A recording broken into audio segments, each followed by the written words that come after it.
Hey guys, Squiggles here, and I am so excited because this is Game 3 of Subscriber Saturday, and fittingly, it is a 3v3 submitted by Glorybox.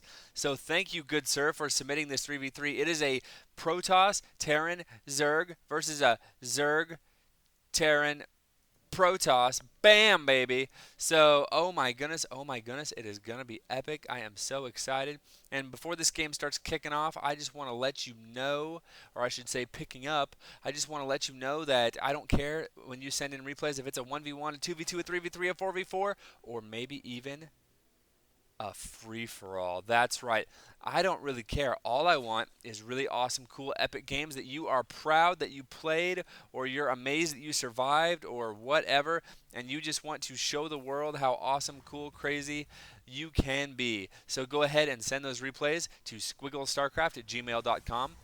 And if you submit them on Saturday or Sunday, then just know that I have not forgotten about them, but they are going to be going toward next week's Subscriber Saturday. So if you submit them Monday through Friday, they will go to that week's Subscriber Saturday. And if you go Saturday and Sunday, then they will go to the next week's. That is just what I want to say, because I know I got a few late submissions for this week, and I just want to let you know, for all you guys who submitted late, I didn't just toss your replays out, but they're going to go into the folder for next week, and I will review them then, and they will have a chance, a pretty good chance, of being cast. About 10% of the games that were submitted this week were cast. I had about 30 submissions, so very, very cool. I love that it's picking up and people are submitting games. So still a fairly high chance that you'll get your game cast, though. So go ahead and submit those replays. Now, it looks like, I've been reading chat as I've been talking, it looks like Glorybox's team is going to be going for Ling Hellion, and Glorybox is going to do his own thing. I don't know. He's making sure that they actually have a plan. But it looks like they did scout out that China Farm are going to be going 2 racks, and Ling Hellion going to be pretty good against that. At least the Hellions will be. And it looks like Troll going to be getting up a very, very, very fast Evo Chamber. Holy crap, man. That Evo Chamber is going to pop about the same time the spawning pool does. So let's see what little subtleties can we see already. It looks like Gateway Cyber going up for, how do you pronounce that name? Skoyoshi, S-K-O Yoshi. There we go. How about Yoshi? And we have Glorybox over here. His Cybernetics Core just finishing, grabbing a second gas as well. And it looks like Dark Elite is going to be the first one to initiate battle. Now, one thing I want to say is that when you're playing a 3v3, actually a 2v2, a 3v3, or a 4v4, it's pretty important that your armies attack together.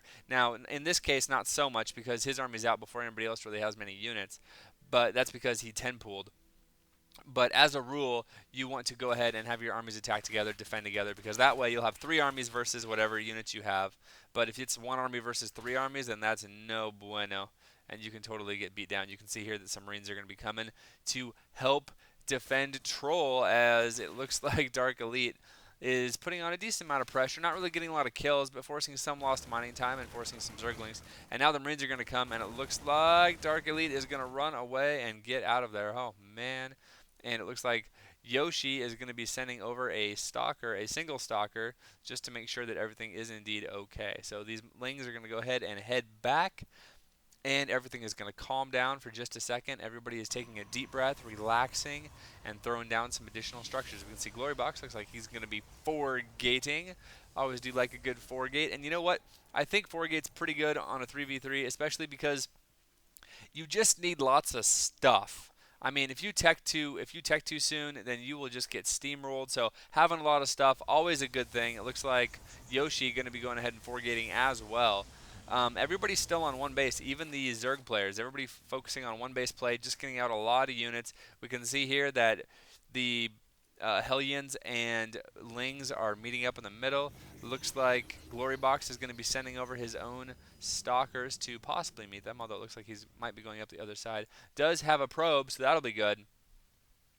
And Derek Elite, not Dark Elite, Derek Elite, looks like he's going to be putting on a good little front here. The Hellions going to be doing lots of damage to the Marines and the Zerglings, but actually these Stalkers going to be doing lots of damage to the Hellions and going to force the Hellions to go ahead and fall back. Glorybox is there with a few of his Stalkers, but it looks like he's actually outnumbered, and it looks like the upper team is going to be taking a slight advantage here as they push down and force Glorybox's team to go ahead and pull back. Now, they do have a pretty good unit composition of Lings and Stalkers and Marines, although it looks like the Marines, no, he just wanted to re-rally a few more people. And Dark Elite asking for help because he only has a few Zerglings here, and the entirety of the other team's units are attacking. It looks like, I don't know, yep, these Marines are ill-fated, but Derek Elite, rather, I just want to call him Dark Elite. I'll just call him Elite. He's in a lot of trouble, losing his queen, losing a lot of workers right now, and he really does not have a lot of units. If we go to the units tab, we can see he only has seven drones, so not so great there. Looks like his allies are going to be coming over and helping him, but lots of Lings and lots of Stalkers still in his base.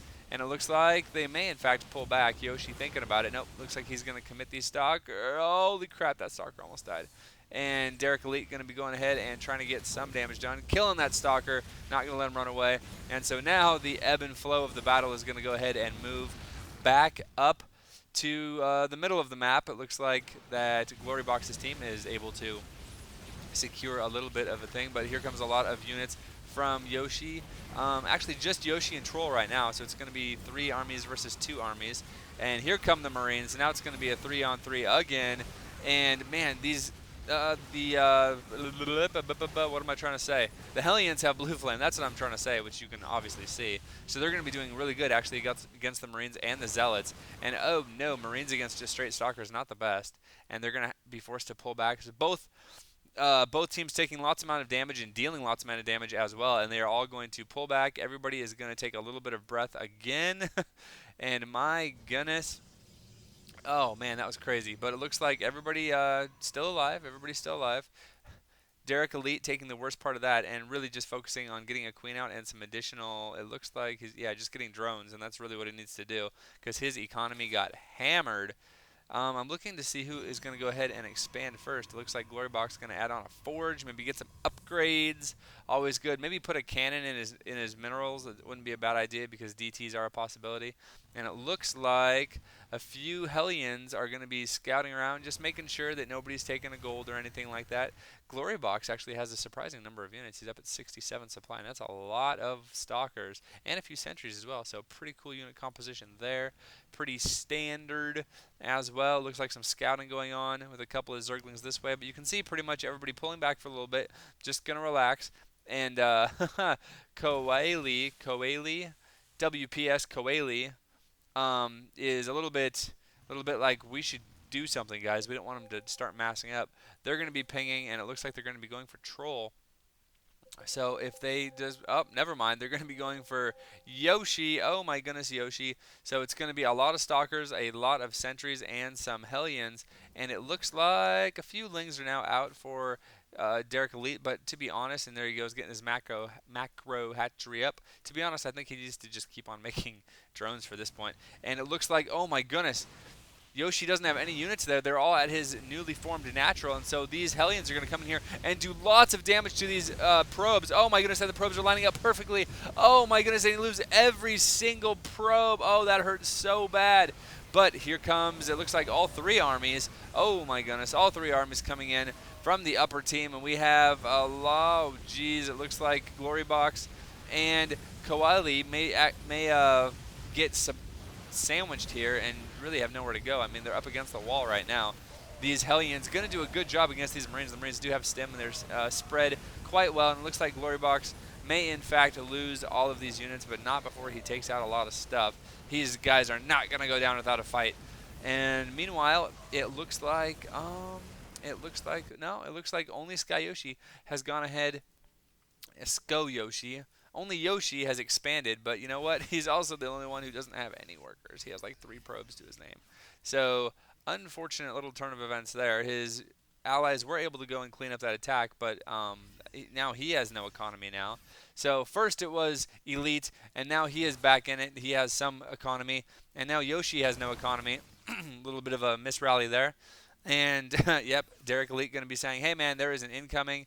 And so now they're going to have to marshal their forces. No, don't attack with just the Hellions. So it's going to be up to, it looks like Glorybox and Koali to go ahead and defend this. And Glorybox doing a good job of throwing out some force fields and doing a good job of using his high ground advantage. Lots of lings coming in from Derek Elite, and it looks like, wow, these lings are actually just going to surround these tanks and marines and do lots of damage. It looks like these stalkers are waiting for just the right time to come out, and now is the right time, and they're going to come out and attack. I want to say that it looks like Glorybox does have +1 attack, so that is going to help quite a bit. Oh, looks like a couple of Banshees out for his team as well. Very, very good. And you know what? I'm just going to call this the upper team versus the lower team because there is too much stuff going on. There is pinging in the base, but oh, no, they're just saying that's where they're going to attack. You can see they do have all three of their. Never mind, China Farm is not on their team, but they have two of their teammates together, linking up their forces.